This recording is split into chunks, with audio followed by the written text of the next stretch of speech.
বিসমিল্লাহি সুবহানাহু ওয়া সুবহানা ওয়াসসালাতু ওয়াসসালামু আলা যিল মাজদি ওয়াল মাকানা আম্মা বা'দ। প্রিয় দর্শক, আজ আমরা কথা বলবো আরাফার রোজা সৌদি আরবের ৮ তারিখ ৯ তারিখে রাখবো নাকি বাংলাদেশের ৯ তারিখে রাখবো। বাংলাদেশের সম্প্রতি এই বিষয়টা নিয়ে সামাজিক যোগাযোগ মাধ্যমকে কাজে লাগিয়ে বেশ বিতর্ক সৃষ্টি করা হয়েছে। একদলের কথা হলো হাজিরা যেদিন আরাফার মাঠে থাকবে, অর্থাৎ বাংলাদেশ যেদিন ৮ তারিখ, ওই দিনই আপনি আরাফার রোজা রাখতে হবে, ৯ তারিখ না। যারা আরাফার রোজা সৌদি আরবের সাথে মিলিয়ে রাখতে চাচ্ছেন তাদের কাছে আজকে আমি দুটি প্রশ্ন করব। প্রশ্ন নাম্বার ১, আমার হাতে যে কিতাব আপনারা দেখতে পাচ্ছেন, এই কিতাবের নাম মুসান্নাফ ইবনে আবি শায়বা। আমাদের দাদা উস্তাদ শেখ মোহাম্মদ আওয়াম হাফিজাহুল্লাহ তাহকিক তালিক করে ছাপিয়েছেন। মুসান্নাফ ইবনে আবি শায়বার আমার কাছে ৪র্থ খণ্ড রয়েছে। ৪র্থ খণ্ড থেকে আমি আপনাদেরকে পড়ে শোনাবো। ৪র্থ খণ্ডের ১৯৫ নম্বর পৃষ্ঠার কিতাবুস সালাত এর ৪১৭ নম্বর পরিচ্ছেদ, আত তাকবীর মিন আইয়ি ইয়াউমিন হুয়া। আপনারা জানেন জিলহজ মাসের আরেকটি গুরুত্বপূর্ণ আমল হলো তাকবীরে তাশরিক। তো তাকবীরে তাশরিক শুরু হবে কখন থেকে? ইমাম আবু বকর ইবনে আবি শায়বা রাহিমাহুল্লাহ হযরত আলী রাদিয়াল্লাহু তাআলা থেকে হাদিস এনেছেন, হযরত আব্দুল্লাহ ইবনে মাসউদ রাদিয়াল্লাহু তাআলা থেকে হাদিস এনেছেন, হযরত যায়েদ ইবনে সাবিত রাদিয়াল্লাহু তাআলা থেকে হাদিস এনেছেন, হযরত উমর ইবনুল খাত্তাব এবং হযরত উমর ইবনুল খাত্তাব রাদিয়াল্লাহু তাআলা থেকে হাদিস এনেছেন, ইবনে মাসউদ রাদিয়াল্লাহু তাআলা থেকে অসংখ্য সাহাবী থেকে হাদিস এনেছেন। যেমন আমি কয়েকজন সাহাবীর হাদিস পড়ে শোনাই। মুসান্নাফ ইবনে আবি শায়বার 5677 নম্বর বর্ণনা, حدثنا حسين بن علي قال حد عن زائدة عن عاصم عن شقيق عن علي وعن عبد الأعلى عن عبد الرحمن عن أبي عبد الرحمن عن علي أنه كان يكبر بعد صلاة الفجر يوم عرفة। যে আরাফার দিনের ফজরের নামাজ থেকে তাকবীরে তাশরিক তিনি শুরু করতেন। একই বর্ণনা এসেছে হযরত উমর ইবনুল খাত্তাব রাদিয়াল্লাহু তাআলা থেকে আব্দুল্লাহ থেকে, যে আব্দুল্লাহ ইবনু মাসউদ রাদিয়াল্লাহু তাআলা আনহু 5670 নম্বর বর্ণনা, যে আব্দুল্লাহ ইবনে মাসউদ রাদিয়াল্লাহু তাআলা আনহু আরাফার দিনের সকাল থেকে সুবহে তাকবীরে তাশরিক শুরু করতেন। 5681 নম্বর বর্ণনা হযরত ওমর রাদিয়াল্লাহু তাআলা থেকে বর্ণিত, আন্নাহু কানা ইউকাব্বিরু মিন সালাতিল গাদাতি ইয়াউমা আরাফা। আরাফার দিনের সকাল থেকে হযরত ওমর রাদিয়াল্লাহু তাআলা কি করতেন? তাকবীরে তাশরিক পড়তেন। ঠিক যায়েদ ইবনে সাবিত আর অসংখ্য সাহাবী থেকে এটা প্রমাণিত যে আরাফার দিনের সকাল থেকে তারা তাকবীরে তাশরিক শুরু করতেন। তাহলে আরাফার দিনের দুটো আমল আমরা হাদিসে পেলাম, একটা হলো রোজা রাখা আর আরেকটা হলো তাকবীরে তাশরিক আরাফার দিনের সকাল থেকে ফজরের নামাজ থেকে পড়া। আমাদের দেশের যারা আরাফার রোজা সৌদি আরবের সাথে মিলিয়ে রাখেন,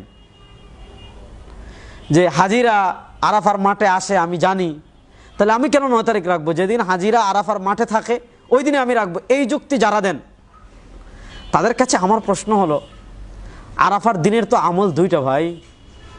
এক আমল হলো রোজা রাখা, আর এক আমল হলো ওই দিনের ফজর থেকে তাকবীরে তাশরিক পড়া।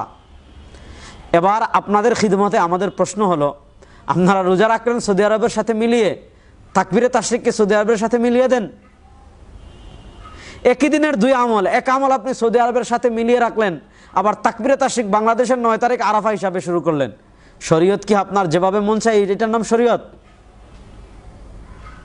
দেখেন, ইসলাম শরিয়ায় একদম নাসাইতে বর্ণনা এসেছে, কানা রাসূলুল্লাহ সাল্লাল্লাহু আলাইহি ওয়াসাল্লাম ইয়াসুমু তিসআম মিন জিলহিজ্জা। জিলহজের ৯ম দিন পর্যন্ত রাসূলুল্লাহ সাল্লাল্লাহু আলাইহি ওয়াসাল্লাম রোজা রাখতেন। একটা হাদিস বুঝেন, আল্লাহ রাব্বুল ইজ্জত ওয়াল জালাল পবিত্র কোরআনে বলেছেন, ওয়াল ফাজর ওয়া লায়ালিন আশর ওয়াশ শাফঈ ওয়াল ওয়াতর ওয়াশ শাফঈ ওয়াল ওয়াতর। আল্লাহ ওয়াতর মানে বেজুড়ের কসম খেয়েছেন। এই ওয়াতর মানে কি? আমি আপনাদেরকে একটা জিনিস দেখাই। মুসনাদে আহমদ দেখছেন আমার হাতে রয়েছে, মুসনাদে আহমদ, শেখ শোয়েব আরনাউত রাহিমাহুল্লাহর তাহকিক তালিক করা 23 নম্বর খণ্ড মুসনাদে আহমদ আমার কাছে রয়েছে। 23 নম্বর খণ্ডের ৩৮৯ নম্বর পৃষ্ঠার ১৪৫১১ নম্বর বর্ণনা। حدثنا زيد بن الحباب قال حدثنا عياش بن عقبة قال حدثني خير بن نعيم عن أبي الزبير عن جابر رضي الله تعالى عنه وعنهم عن النبي صلى الله عليه وسلم قال إن العشر عشر الأضحى। ওয়া লায়ালিন আশর, এই প্রথম 10 রাত্রের যে আল্লাহ যে 10 রাত্রের কসম করেছেন, এই 10 মানে হলো জিলহজ মাসের প্রথম 10 দিন। ওয়াল বিত্র ইয়াউম আরাফা ওয়া শাফঈ ওয়াল ওয়াতর, আল্লাহ যে বেজুড়ের কসম খেয়েছেন, এই বেজুড় হলো ইয়াউমে আরাফা। তাহলে ইয়াউমে আরাফা, আল্লাহ যদি ইয়াউমে আরাফা বেজুড়ের কসম খান, তাহলে ইয়াউমে আরাফা কয় তারিখ? 9 তারিখ। এখন আপনি যদি 8 তারিখ বাংলাদেশ হিসাবে রোজা রাখেন, তাহলে এটা ওয়াত হলো না শাফ হলো? এজন্য যারা সৌদি আরবের সাথে মিলিয়ে রাখতে চান তাদেরকে আজকে দুটো প্রশ্ন করলাম। 1 নম্বর প্রশ্ন, আরাফার দিনের তো 2 আমল, তাকবীরে তাশরিক কেন সৌদি আরবের সাথে মিলিয়ে রাখেন না, পড়েন না? তাকবীরে তাশরিক কেন বাংলাদেশের আরাফা হিসাবে করেন? 2 নম্বর, আপনি যদি 8 তারিখ রোজা রাখেন, তাহলে এটা শাফ হলো না ওয়াতর হলো? শাফ হলো। আল্লাহ কসম করেছেন বেজুড়ের, বেজুড় হয় 9 তারিখ। 3 নম্বর, ইসলামী শরিয়া ইয়াউমু আরাফা ইয়াউমুন নাহরের মধ্যবর্তী কোনো দিন নেই। ইয়াউমুল আরাফা, তারপরের দিন ইয়াউমুন নাহার। আপনি যদি 8 তারিখ রোজা রাখেন, তাহলে 10 তারিখ কোরবানি, মধ্যবর্তী আরেক দিন। এই দিন কি?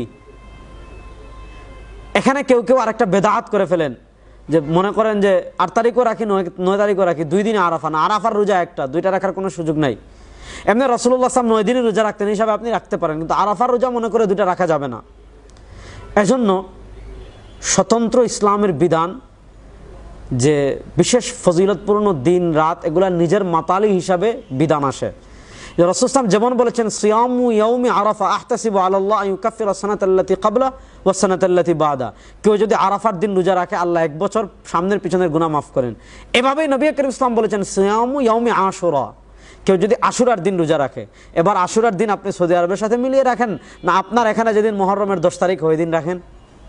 পয়েন্টগুলো বুঝেন। আল্লাহ নবী যেমন বলেছেন সিয়ামু ইয়াউমি আরাফা, তেমন বলেছেন সিয়ামু ইয়াউমি আশুরা। এবার আপনি আরাফার রোজা যদি সৌদি আরবের সাথে মিলিয়ে রাখতে চান, আশুরারটাও রাখেন। আশুরারটা কি দোষ করলো? আপনি একটা রাখবেন আরেকটা রাখবেন না? শরীয়ত কি আপনার বাপের পৈতৃক সম্পত্তি নাকি, যে আপনার যেখানে যেভাবে মন চায় এভাবে আমল করবেন? এজন্য ইয়াউমু আরাফা এটা হলো 9 তারিখ। এজন্য আমরা 9 তারিখ শুরু থেকে, সকাল থেকে যেমন তাকবীরে তাশরিক পড়ি, ঠিক তেমনিভাবে আমরা আগামী রবিবার বাংলাদেশ ইয়াউম আরাফা, ওই দিনই আমরা রোজা রাখবো। আল্লাহ রাব্বুল ইজ্জত ওয়াল জালাল আমাদের সবাইকে ওই দিন রোজা রাখার তৌফিক দান করুন। আজ এ পর্যন্ত। আল্লাহ সবাইকে ভালো রাখুক, সুস্থ রাখুক। আসসালামু আলাইকুম ওয়া রাহমাতুল্লাহি ওয়া বারাকাতুহু।